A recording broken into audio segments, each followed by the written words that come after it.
नमामि शमीशान निर्वाणरूपम् विभुं व्यापकं ब्रह्मवेदस्वरूपम्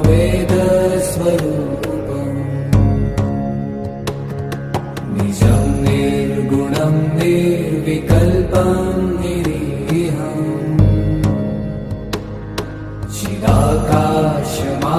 चिदाकाशमाकाशवासं भजेऽहम्